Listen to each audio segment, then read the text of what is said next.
Broadcasting live from Not Crazy, Just Mad. This is Pop Culture Reference, your one-stop reference for all things pop culture. I'm one of your hosts, Seamus Connolly. And I'm one of your other hosts, Garrett Strother. And this week, we've actually got an extra special guest that I'll let introduce himself. Hey, what's up? So my name is Karri. I am good friends with Garrett and Seamus through the film school at UWM. And I have a YouTube channel with my brother called Culture Cantina where we talk about just random stuff we really enjoy. So like movies, TV, video games, music, just like Garrett and Seamus. So I really appreciate you guys having me on. And yeah, I'm excited to just geek out and talk about random stuff. Yeah, we're big fans of Culture Cantina, and it's a shame your brother couldn't come on this week, but we'd love to have him on another time. Yeah, no, absolutely. My brother's actually taking one of the CFA exams, so he's crazy. He's studying like every day. So I told him about this. Yeah, I told him about this. He's like, dude, I have work, and then right after I gotta study. So, but he says he can't wait to listen to this when it comes out. So, but yeah, he appreciates the invite, of course. Right on. Well, we're so happy to have you on the show this week. I'm definitely ready to get down and just like nerd hard with a lot of what we got to talk about today. But how about we jump into some news and see what we got over there? Yeah, I would love to. So, starting off, a topic that Seamus and I are so thrilled for, Fast and the Furious 10 is coming out April 2023. Is Fast 10 your seatbelts still on the table? I don't know. If anything, I think Fast 10 your seatbelts has got to be the log line or something, or maybe they'll just say the line in like a deadpan way in the movie, but Rocky, I know you're not as entrenched in the Fast and the Furious franchise as me and Garrett are.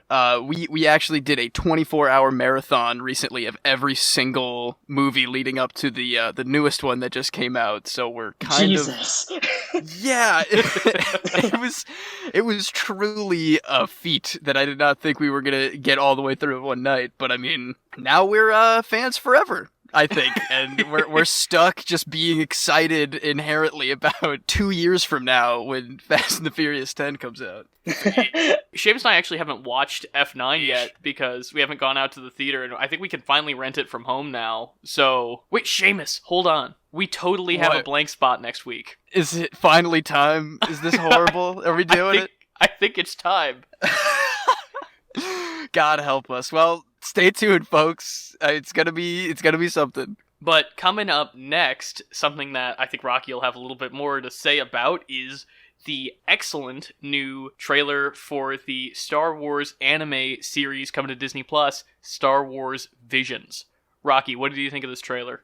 All right, so question for you guys before we talk about the trailer: are you guys? What is your relationship with anime?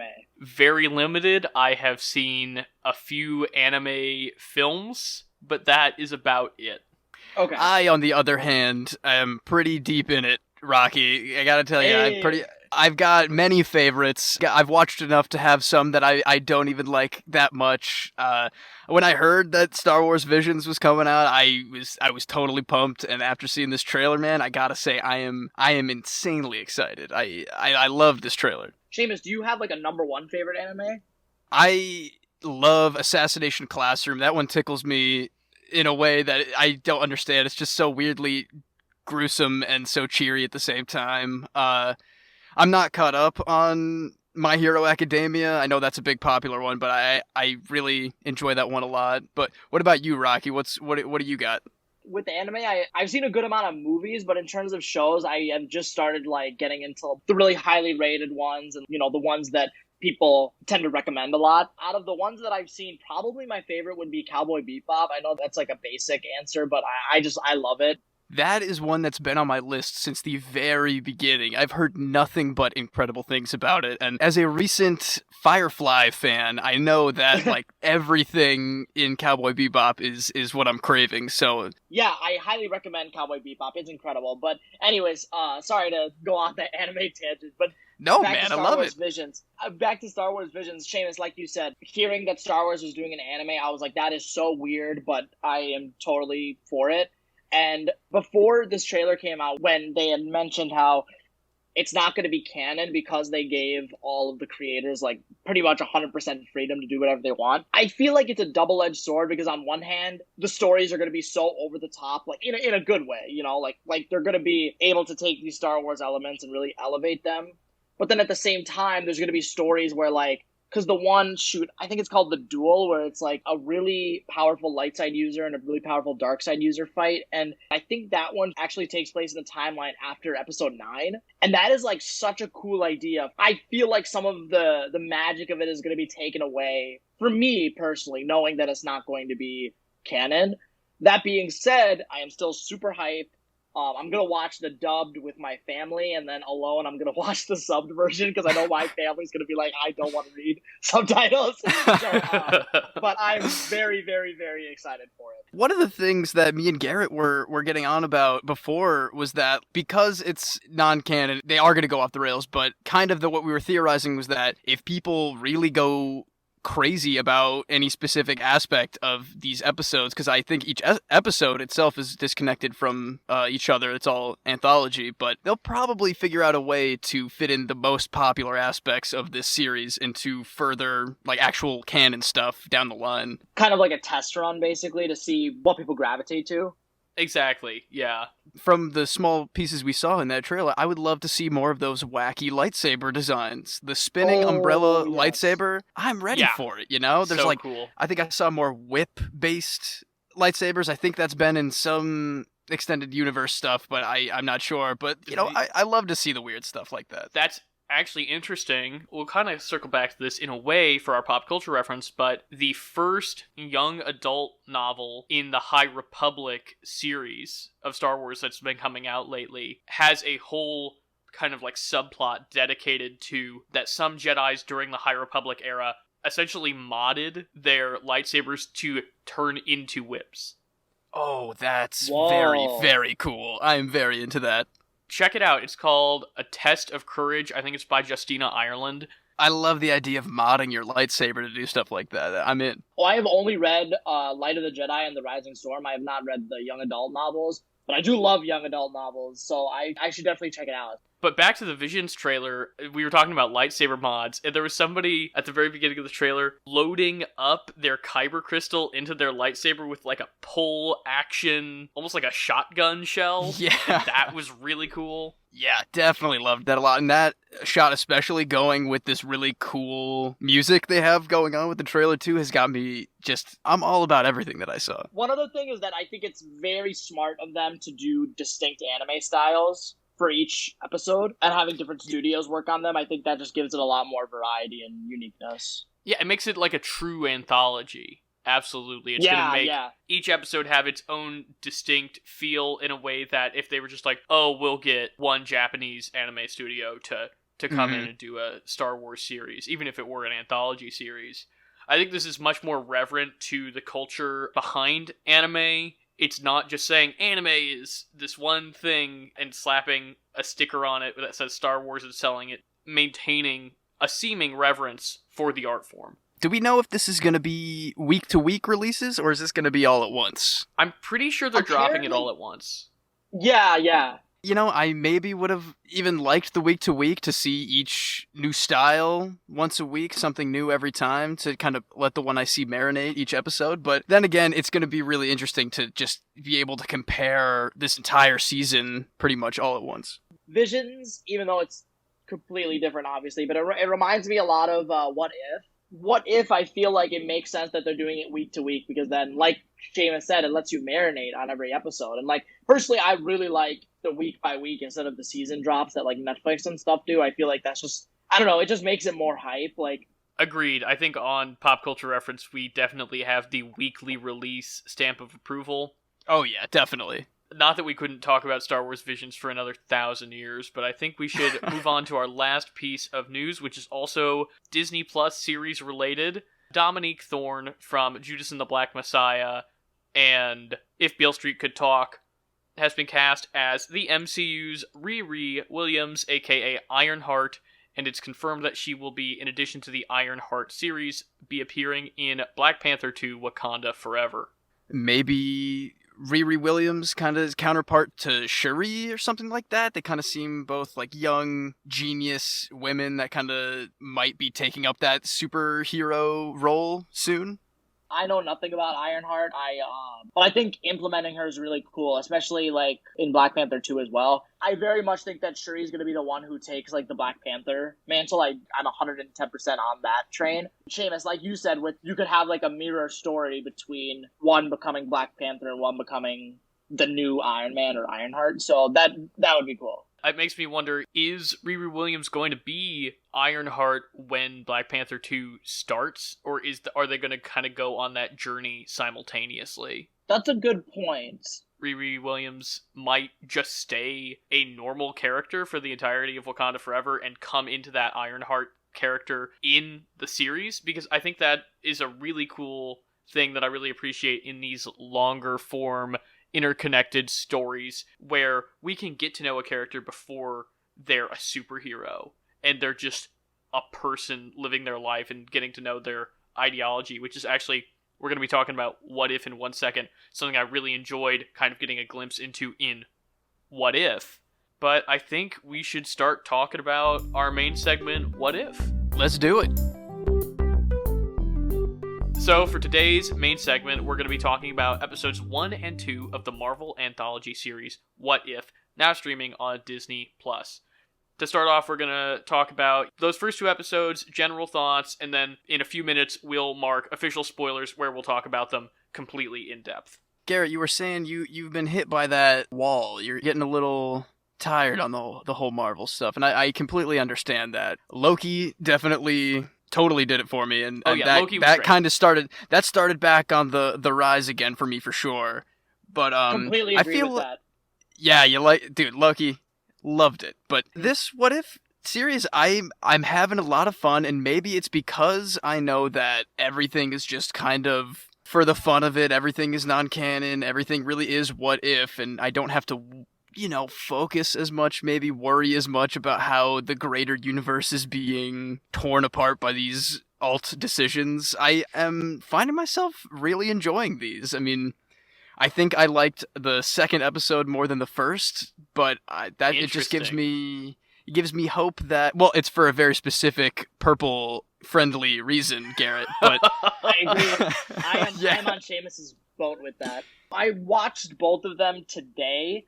So before, I think I only watched the original trailer for it, and I didn't want to see too much. But I actually don't know any of the other ones, and I kind of want to keep it that way because I feel like going in not knowing would be like just a little like more exciting, I guess. When I saw the trailer, I was very like, oh my god, I do not like this animation style. I actually felt the same way about Into the Spider-Verse before I saw it. Interesting. Okay. When I saw Into the Spider-Verse, I was like, this is amazing. Not only the movie but also the animation. I was like, this is perfect. Feels very comic booky. And I definitely feel that way about What If too. I think they really did a good job with the animation. It's very clean. It's very cartoony in the sense that kind of similar to Clone Wars, but more comic booky, if that makes sense. So I liked that a lot. And the first episode, one problem I have, which is I did not like that these were only like about 30 minutes each. I felt like, they really have to run through some things. For example, in the first episode, like, there were some scenes like, with love interest that I was kind of like, I felt were kind of weak just because they didn't have a lot of time on it. Certain like emotional moments that didn't really hit as much as I wanted to. But I will say that, like Seamus said, I love the funness of it. I think like getting funky with Marvel is really cool. I like the ideas, but some of the execution is kind of lacking for me. The cel-shaded animation is a weird thing for me. You want to talk about the art style for a second, where I like it sometimes, and I appreciate that it's supposed to look like a comic book in this. I think it feels like a little too clean for me, almost like it just feels so computer generated, as opposed to something like Spider-Verse, or even like think about the Walking Dead Telltale series. That's exactly what I was going to bring up, actually, Garrett. Like it has that hand-drawn element of cel shading kind of maintained, and this feels a little too clean for me. I think that the actual animation, the way the characters move in this, is really interesting, especially I thought in the Captain Carter episode. It felt really fluid and it had a lot of character to it, which is really let down by the fact that these character models do not lend themselves to facial expressions, which is another thing that I think is bizarre about this art style. But I also want to address, Rocky, what you said about the timing on these. I thought that the Captain Carter episode was about the length it needed to be. I agree with you that they did rush through some of the character scenes that I wish they'd spent a little bit more time on. But also, and we'll talk about this more in spoilers, the fact that it is so largely just a retread of the first Captain America movie means that they kind of had a shorthand that allowed them to skip through some scenes and some plot points that they didn't need to fully explain. That's a fair point.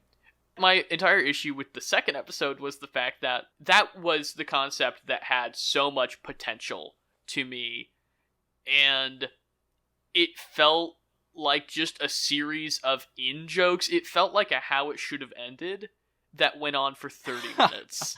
Bro, the one-liners that Bucky had in the episode 1, like where he's like, anyone order calamari? Give me a break. What? I watched it alone in my room and I was like, bro, I am cringing alone in my room right now. I didn't hate these. I really didn't. I think I am saying most of the negative things that are being said among the three of us. They're fun little exercises. Chadwick is doing a great job. He really is. A lot of these actors are not well suited to voice acting because it's a different art form. Chadwick Boseman's portrayal of T'Challa felt seamless. I forgot that Chadwick Boseman was able to voice T'Challa in this, so when I was watching it and he turned and he spoke, I was like, oh my god. Like, that my heart really soared at that moment. I was like, that is so sweet. Yeah, would you guys want to get into the spoilers of it all now? I'd love to hear the specifics. Before we jump in, let's say, final thoughts on whether or not we'd recommend What If, who we'd recommend it for. For me, Marvel is very much, after Endgame, it has become very, like, comfort food for me. Like, no matter what, I know that I am going to have a fun time, even if it's mediocre. Like, Black Widow, I thought was very but I still, like, going to the theater, sitting next to my brother, seeing it, I was like, this is just awesome. Puts a smile on your face. And I will say that about What If, too. Like, it's fun. I can't stress that enough. So if you're a Marvel fan, like, you gotta watch it, you know? Like, it's fun. And that being said, is it upper tier to top tier, even mid-tier Marvel material? I don't think so. I think it's very lower tier, at least right now. So right now, I'd probably give it maybe a 6, which we'll see where it goes. I think it's the writing that is letting it down, which is a shame with a concept as fun as this. I'm looking forward to more of the live action shows that have more to do with the canon, but this is just, on the side, a nice little fun 25 minutes of watching this wacky stuff. But I think with that, we're marking official spoilers. So go nuts, boys. What do you want to talk about? Quick question. Wait, who ordered the calamari? Oh God! Yeah, that was... Okay, Garrett. I want to hear what was the cringe stuff for you in episode 2. There were definitely some Thanos lines that really had me going, that were just not working for me. Come on, you didn't like him justifying his snap plan, even though he's a good guy. That totally got me. That was funny. I liked that. What if if you're at a party and a guy's like, "Oh no, but we should do the Holocaust." Like, I don't care if he gives to charity or whatever, but he's like, what if we just did the Holocaust? But that's, his smug, arrogance about his plan is still there despite him being a Ravager, He's just like, no, but it'll be random. It's not technically a genocide, you see? It was funny once, and then they did it, I think, 2 more times throughout the episode, and I was like, okay, we did get it. they? I get it. It was 3 total, I think. And I agree with you, Garrett, after you gave the Holocaust example. Yeah, it's kind of you laugh, but then you think about it, you're like, wait, that's messed up. That episode specifically felt engineered to just be like, oh, get it? Because Drax's family is dead in the other universe, which my entire takeaway from this entire episode is that Peter Quill, when taken out of the context of the Guardians movies where he's mostly the main character, Peter Quill is so incompetent and selfish that the entire universe would literally have been saved by itself if he just didn't get beamed up into space. Then again, that little stinger right at the end, him reuniting at that Missouri Dairy Queen with Kurt Russell himself. The dulcet tones of Kurt Russell, baby. You gotta love. Did they even get Pratt back for that one No, line? It didn't and even Pratt's sound not like back. him. It's just, it doesn't even look like Pratt, which I think is hilarious. But no, you it's- can't mistake Kurt Russell. I do appreciate the fact that they spend a lot of the time at the beginning talking about how T'Challa's goodness has influenced the people around him, and that his skills as a leader have changed the universe for the better.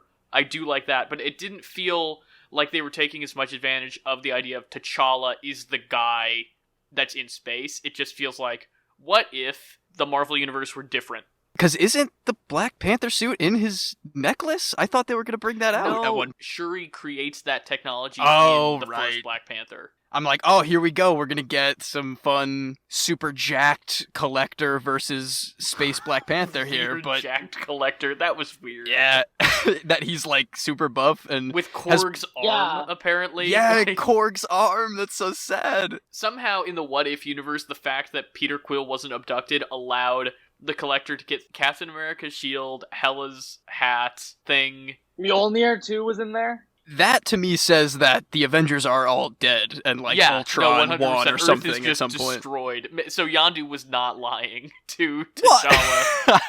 What? There's some version of that where it's just like second string Avengers are running stuff since the first tier's all dead by the hands of the Collector. I liked his little robot lady getting her revenge, considering how hard she goes out in the first Guardians of the Galaxy movie. Oh yeah, they do save that cosmonaut dog, which I like. And Howard the Duck is like way more in on this than any other thing he's been in on. He actually got screen time, which is really cool. Yeah. For that whole 30 seconds where you think he's gonna be like a Ravager at the end, and he just gets left at the bar. They should have done that. I do want to talk about the first episode, though, because I think, it has, like, more of a plot, even if it is just the first Captain America movie. Sure, yeah. Seamus, an observation you made is that they shoot Tommy Lee Jones before he gets the chance to speak, and then they bring in Bradley Whitford's character from that Agent Carter one-shot, and they're like, we can get Bradley Whitford to do it. I did not even realize they had animated in Tommy Lee Jones. I didn't realize he got... He gets Me neither. straight up just shot immediately. Oh, in the that's so episode. sad. His wrinkly animated face, that's so sad. Bradley Whitford's always funny. He's great in everything, and he has his... Yeah, I mentioned it before, his patented 1940s sexism going on, of like, you're a girl, you can't go into the field, get out of here, and him taking credit later for it on the phone, too. Very classic, I like that. Big, buff Peggy gave me a lot of Death by Snoo Snoo vibes for the whole... Every time she's sitting across from, like, little twink Steve Rogers, I'm like, yeah, all right, sure, get it, Steve. You got the big Amazon lady after you.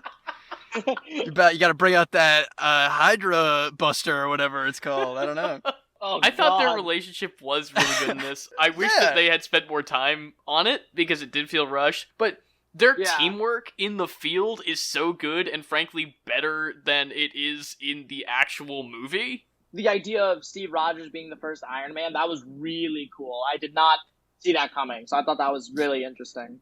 Yeah, I was big on that. That just a very different kind of relationship for a captain and an Iron Man to have than what we've seen, obviously, in the MCU. And I love Skinny Steve, and I like seeing Yeah. more of Skinny Steve.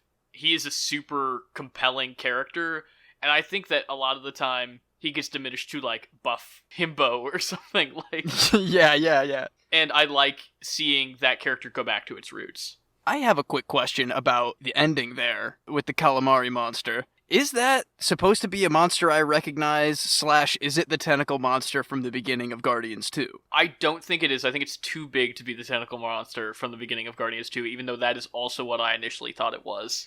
When they said, like, it was an interdimensional space creature, I was like, oh, it's definitely going to be something we recognize, or, like, a twist on something. And then Yeah, it came me out, too, and I was dude. Like, I do not know what this is, so... I don't think it matters. I think it's just a thing for Peggy to have to go into the other dimension to fight. That did make me wonder if we could potentially see her pop up in a later episode. If she's been bumped into another dimension, you know? I don't even Well, hate that idea. I'm into it. I think that's another thing. Just like we were talking about with Star Wars Visions, this is a series where I think if people really react strongly to Captain Carter, for example, I won't use an example that I know is coming later because Rocky doesn't want to know. If people Thank you, really Garrett. got attached to Captain Carter, why couldn't they just get Haley Atwell back and put her in Loki? You know? Yeah, that's true. I could definitely see like Peggy Carter appearing in like Loki season 2 or something. That would definitely be cool. I just want to see better stuff from What If. I guess that's my consensus. Do either of you guys have a what if scenario in your own mind that in your perfect world you got to see a what if scenario? What would you throw on the board? My favorite villain, like, oh yeah, real original Rocky, is Thanos.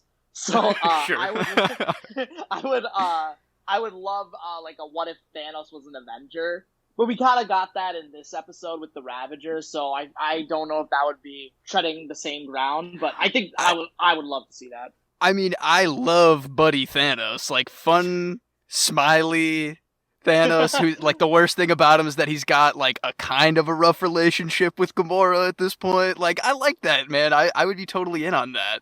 To me, just because I am obsessed with Loki, and I loved that first season, and it lends itself so well to that, like, insane what if question. I think what if Loki and Sylvie did take up the mantle that was offered to them by He Who Remains and started to run the TVA themselves. I mean, that is just like a hat on a hat almost of just like, might as well do Rick and Morty interdimensional cable of just nonsense chaos, but that's kind of what I'm looking for too, mashing those ideas together. I don't know. That's a good idea. I'm sure there are ones that would be more fun, but the one I keep coming back to is what if Luis was the one who stole the Ant-Man suit?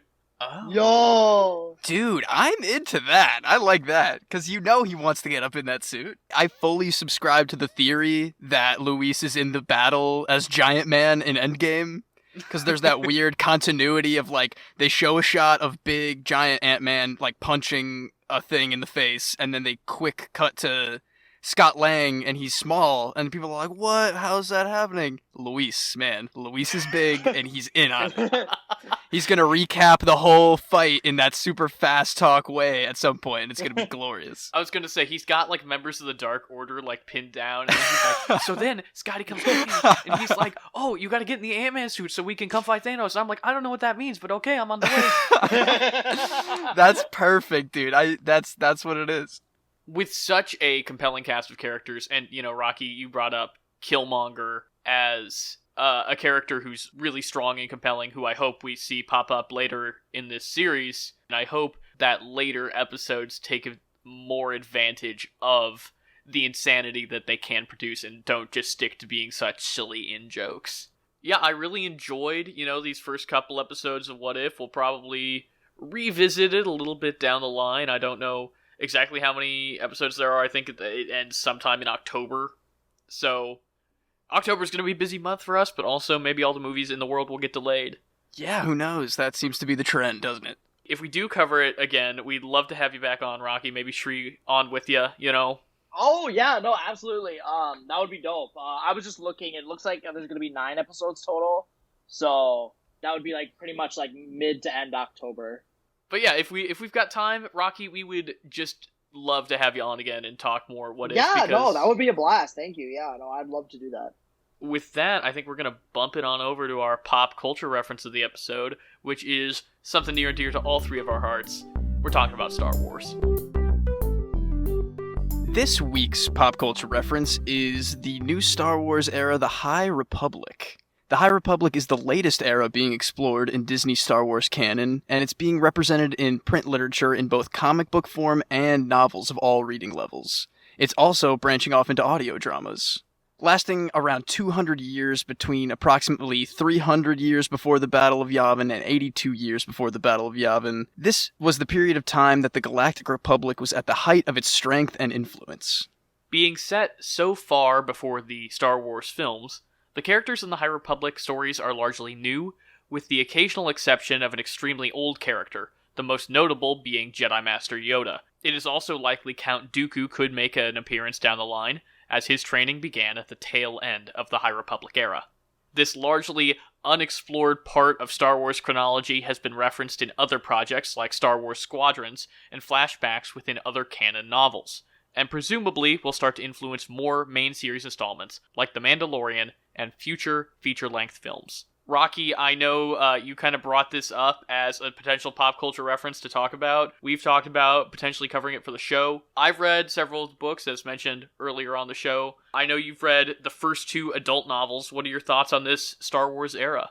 I have been meaning to renew my nerd card and read Star Wars books, or get into the books and comics, but I never really have taken that leap. So when I heard that they were doing the High Republic, I was like, wow, this is a perfect opportunity. And I was reading that, you could just kind of read the adult novels as quote-unquote main series, and if you want extra stuff, like the other stuff's there for you. So I was like, okay, I'll definitely read Light of the Jedi and see what I think. And first, it was honestly kind of difficult because being my first Star Wars book, Star Wars, obviously, I've only known it through visuals. So seeing it, having to read it and imagine it, there were times where I was like, bro, what are you talking about? Like, they're explaining they're explaining this ship, and I'm like, this is so whack. Like, I'm like, I can't even, I had to, look up pictures. And then they're saying, a Togruta female walked in. I'm like, bro, how am I supposed to know what a Togruta is? So, I have to have Wikipedia next to me, and I have to be looking up all this stuff.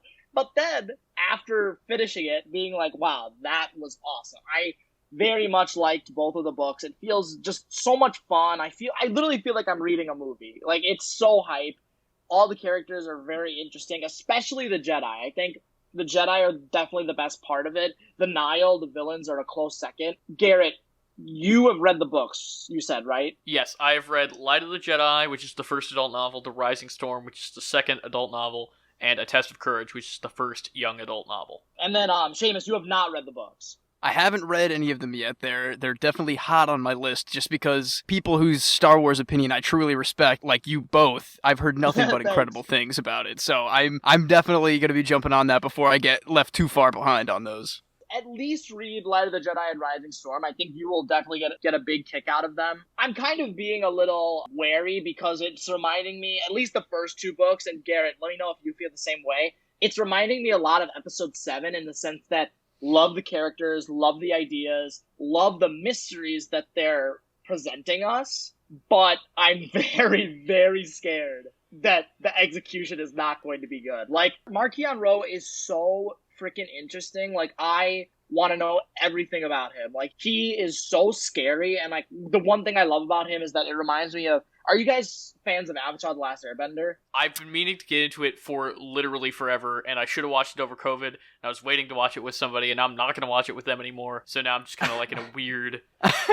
I have actually just recently started Avatar: The Last Airbender for the first time, and it's awesome. I'm very into it. I'm at the tail end of the first season, so I am still very much a novice on that stuff, but I'm loving every second of it. That's awesome. So I have seen it, I think 12 times. Whoa. It is literally oh my god. I first watched it when I was 5 years old, and it is my favorite show of all time. There's a villain in Avatar who I don't think you've met yet, Seamus, but the way that she presents herself, she never really screams when she's being intimidating. She's just talking in a normal voice. And that's what I get from Marquion Ro. He is just so intimidating, but he's not being over the top. One last thing I wanted to mention was that I showed my brother and my dad, who are big Star Wars fans, I showed them, Garrett, you know how the books have their own opening crawls? Yeah, those are cool. Which is amazing, because I feel like I'm going into a movie. I sat my brother and my dad down, and I was like, okay, guys, let me paint the scene for you. You're in the theater.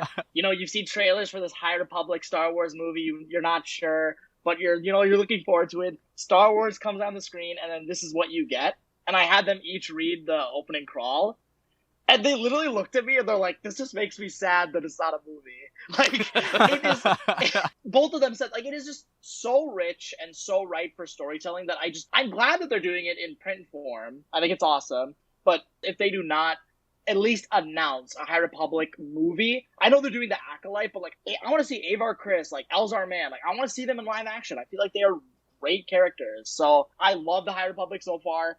But I am cautiously optimistic about the future because they're setting up really interesting stuff, and I want to make sure they stick the landing. So yeah, that's my overall thoughts on it. I mean, High Republic to me, I definitely agree. I would love to see these characters in live action. I definitely have actors that I kind of picture in my head. I think part of the reason that the storytelling in these is so good and that they're able to take so many risks is the fact that they know, as a currently publishing only Star Wars endeavor, they do not have to please everyone. They don't have to make $1 billion to be considered a success. with that in mind, I think that probably we're more likely to see something like an animated series or a video game down the line. I would love to see them jump into other art forms, and I think, as Seamus mentioned at the beginning of the pop culture reference, they're expanding into things like audio dramas. So yeah, I would agree with that. Like, maybe I'm just jumping the gun. Like, I want it to be. I want a movie, but like I agree with you. I would saying. love to see it. I'm trying to think like Disney. You know what I mean?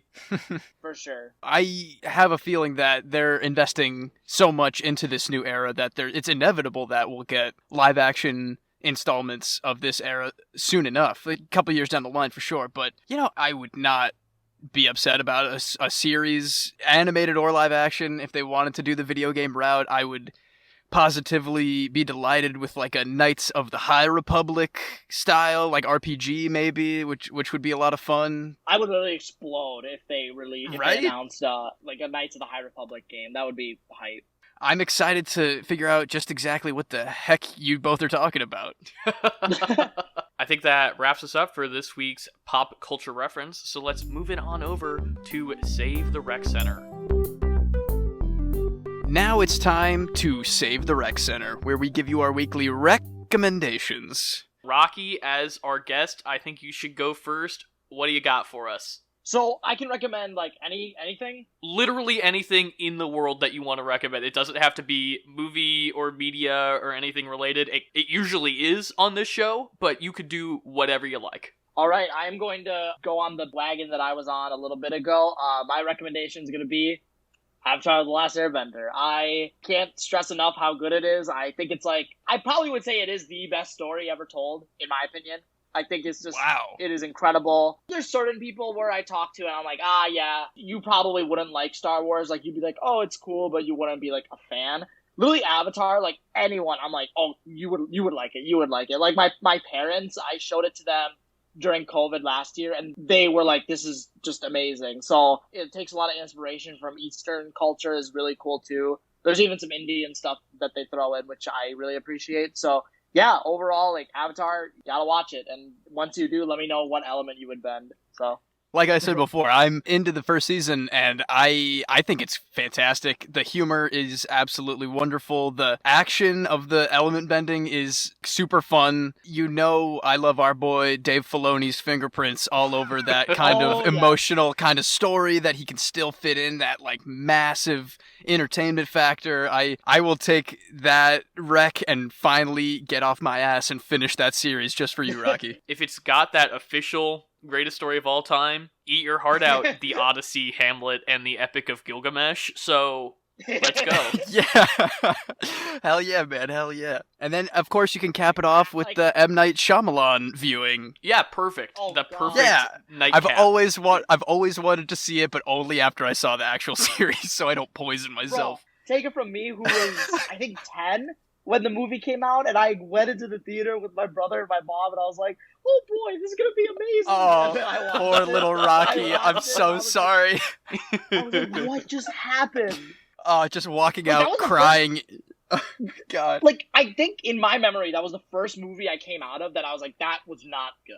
But yeah, that's my rec. What about you guys? Well, I can head up next. I just actually experienced this last night, so this is a super recent one for me, but I kind of fell in love with it. Garrett, I'm sorry to say, buddy, I don't think it's on PS5. It's only PS4, but right now there's a 100% free game that just got released called Splitgate, which I don't know if either of you have heard about it, but it is rambling to my remote control right now. It is, I mean, the best way to describe it, it's Halo online deathmatches with portals from Portal. Like, holy wow. Okay. 100% accurate, like, Portal mechanics with the physics and all, with just, like, go massacre people for fun. And, like, have the little 0G jumping around, all that kind of stuff. It's just, like, almost a little too much of a ripoff of Halo. Like, the characters look like Spartans, and they, like, do the killing spree and all that stuff when you're, like, doing well. But it's a blast. Like I said, it's free, and it's insane that it's free because it is very well done for even the beta stage that it's in. So, if you got a PS4 and you want to just have some weird fun, give it a shot. It takes like 30 minutes to download, and it's totally worth it. Dang, I'm just looking at it right now. It looks fire. Yeah, it's a ton of fun. I hadn't even heard of it. My little brother texted me about it, asking if I heard about it, and I downloaded it on a whim last night, and it's awesome. They just decided to keep it free to play since there was so much support right away. I have hit the button on my phone. It is downloading to my PS5 right now. Oh, am I a fool? Oh, I'm glad I'm a fool because I definitely want you to try it out, man. Seamus, I think you it's and I are hopping on a blast. like right after this, right? Hell yeah, dude! I'm into it. All right, but Garrett, after that, what do you got to close us out? My rec center also comes to you from my leisure activity last night. In very quick succession, I think the second or third Steven Soderbergh film I have rec centered on the show, 1998's Out of Sight, starring George Clooney and Jennifer Lopez, and also an insane supporting cast I had no idea was in it, including Don Cheadle, Albert Brooks, Ving Rhames, and Catherine Keener. No kidding. Okay, hell of a supporting cast. Oh my goodness, I think it is literally maybe the best cast ever in a movie. Steve Zahn, like, get out of here. Have you seen this one, either of you? I have not, actually. I'm looking at it right now, and it looks really interesting. I have heard about this movie forever. I'm obviously a Soderbergh fan. No Sudden Move is a film that Seamus and I both recently very much enjoyed. Rocky, it's streaming right now on HBO Max, if you're interested. And it is the story of a criminal, George Clooney, and a federal marshal, Jennifer Lopez, who, through this kind of kismet, weird, wrong place, wrong time situation, meet and have an immediate sexual connection. And of course. It is probably the most, like, sexually charged movie I have ever seen. And I don't mean that in it's not graphic, there's no nudity at all, but they have just such intense chemistry that even, like, them looking across a room at each other for a second is electric. The casting is so well done, and the directing is so well done, and it was clearly made as, like, a stepping stone for Soderbergh, fresh off, like, Sex, Lies, and Videotape, to get into those bigger budget films. Like, you know, he would make The Limey, I think, like, the year after this came out, and then obviously on to Oceans. You know, it's got the cast and the scope and the tone of a bigger budget film, but it's got that Steven Soderbergh weird 70s low budget charm that you just love. Streaming on Starz, so I don't think many people have access to Starz, but hell yeah, man. That sounds like the perfect recipe right there for an awesome time. So I gotta swindle myself a Starz account somehow. It looks really good. But I've also got, like, a mini baby rec center, which is the YouTube channel Culture Cantina. Oh, you beat me to it, Garrett. Oh, you beat me to it. I got him. Rocky, I love checking out your videos every time you post a new one. Your Kanye album ranking was really entertaining. I really enjoyed the heck out of that. I was just going to say, I just platinumed The Last of Us Part 2 with my girlfriend, and I loved watching your guys' review of that, too. I think, like, we were connected at the brain on that. Everything you guys were saying was, like, on the level with what I think. It was wonderful. Oh, dude, thank you so much, guys. That's really, really nice coming from the both of you. Who, like, I've listened to a couple of your guys' podcasts. I know there's a lot, so I just picked, like, I think I did, like, the first one, and then, like, I did, like, a random one. But yeah, no, you guys do a great job too. I love your guys' structure and, you know, your dedication to it. It's really hard to find time to do stuff like this. Like, you know, even though it's stuff we love, you got to kind of move your schedule around with it. So I really commend you guys that you guys are really passionate about this stuff. And yeah, I love talking about this just as you guys do. And yeah, I hope we can do this again. And I'll definitely get my brother to come. Would love to talk about stuff like this. This was so much fun. You said such nice things about us. Also, I'm tearing up a little bit here, Rocky. Where can we find you guys on social media? Obviously, you've got Culture Cantina on YouTube, but, like, you want to plug your private socials? Do you have other socials for the YouTube channel? Oh yeah, no, I'll say so. Yeah, Culture Cantina on YouTube, and then also Garrett and Seamus briefly know about this, but I actually want to pursue screenwriting as my career. And I have a Instagram it's just called Rocky the Screenwriter. Definitely follow it if you get a chance. I just post, like, you know, screenwriting updates of what I want to share with the world. So that's basically where I like to share my stuff. So yeah, Rocky the Screenwriter on Instagram. Yeah, I love seeing those pop up in my feed. Yeah, well, if you want to reach our show, that is going to be PCR_podcast on Instagram, Twitter, and TikTok. and that is popculturereferencepod@gmail.com if you want to send us an email. You can also find us on Facebook and YouTube if you just search up Pop Culture Reference Podcast. I am at Strother Garrett on Twitter and I think Instagram. And I am at Walk of Seamus on Twitter, and I think I'm just at Seamus Connolly on Letterboxd. Why don't you go ahead and follow me on there? Yeah, I'm on at Strother Garrett on Letterboxd as well. Rocky, you on Letterboxd? No, I do IMDb, but would you guys recommend doing Letterboxd? I think it's a really nice way to just kind of like, for myself, keep a diary. That's something I used to do like in high school anyway, of like films I watched. It's a much more automated, easier way to kind of sort films you've seen, kind of keep an eye on the films you're watching. I don't use the social media aspect of it as much, but I always love seeing Seamus pop up on there, and he's like, had Kara rate 3 stars on whatever movie he watched or whatever. Yeah. Yeah, Garrett, you were the one who turned me on to Letterboxd, and I like I said, I don't really use it too much for the social media aspect of it, but you know, if you wanna give us a follow on there, you could get a little sneak preview of maybe what we're gonna bring up on the show any given week. So, give it a shot. And Rocky, I would love if you ever make the journey over there, I would definitely give you a follow. I'd love to see any reviews or ratings you have on there. Oh, that for would sure. be really fun. I will let you guys know. Another friend of mine recommended Letterboxd, so I think I'll start it one of these days. So yeah, I'll let you guys know for sure. Wonderful. Perfecto. Well, we absolutely adored having you on the show, Rocky. This was so much fun, and we want to do it again soon. Maybe if we end up doing the rest of the What If season, maybe for Star Wars Visions, maybe for High Republic. We'll figure out something. We love a lot of the same stuff, and we could talk for hours about it. And if you want to tune in next week to Pop Culture Reference, it sounds like maybe we're covering F9 The Fast Saga, Seamus. Are we diving in? I think we have to, man. I think we've waited too long, Garrett. I think it's overdue. It really is. If the second we were able to stream it at home, we should have been on your broken couch with our my Coronas disintegrated in hand. couch, in our white tank tops, shaving our heads bald. It's a whole process. God. That Halloween costume is fire. Group Halloween costume of the Fast and the Furious crew where only one person is recognizable? Question mark? Group costume of the Fast and the Furious crew, but you're all Dom Toretto? There it is. That's the ticket right there. But I think that wraps us up for this week's episode of Pop Culture Reference. Rocky, once again, thank you so much for coming on. And to our listeners, we will see you next week.